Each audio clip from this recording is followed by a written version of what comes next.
Коми Республиканская филармония готовится к открытию юбилейного 80-го сезона. 19 сентября состоится большой концерт, где выступят коллективы с лучшими и премьерными номерами. Также зрителей порадует внешний облик филармонии. В этом году там прошел большой ремонт. Татьяна Абухова расскажет подробнее.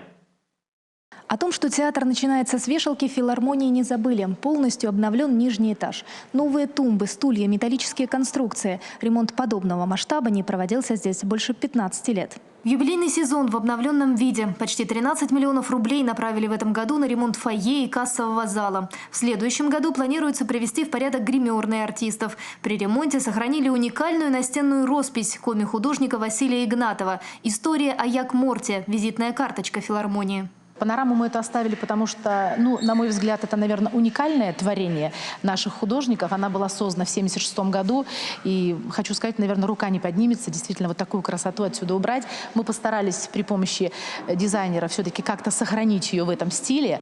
В юбилейном году артистов и зрителей ждет насыщенный и яркий сезон. Государственный ансамбль «Асиакеа» поедет на гастроли в Германию. В рамках так называемых русских сезонов ансамбль даст 4 концерта из Золотого фонда в нескольких городах.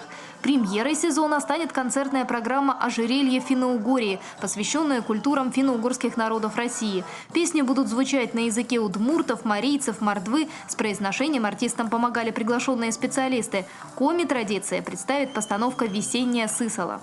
Когда думали, как сделать так, чтобы это было действительно незабываемо и отличалась эта программа, мы решили сделать ее зимней. То есть мы костюмы сделали зимними. То есть у нас их практически в программах нет. Мы все всегда в сарафанах, в рубашках, а здесь мы сделали зимний вариант. Юбилейный этот год и для ансамбля «Зарний Йоль». 25-летие коллектив отметит 3 премьерами, одна из которых из грантового цикла «Лукоморье», посвященного 220-летию со дня рождения Пушкина. Еще одна премьера приурочена к 75-летию Победы в Великой Отечественной войне. Самая волнительная и, наверное, трогательная премьера – это мы ожидаем, конечно же, в юбилейный 75-летие Великой Победы. Это премьера концертной программы «Война глазами женщины». С участием, на мой взгляд, просто потрясающей певицы. Сыктывкарскому зрителю она очень уже знакома. Это Ирина Крутова.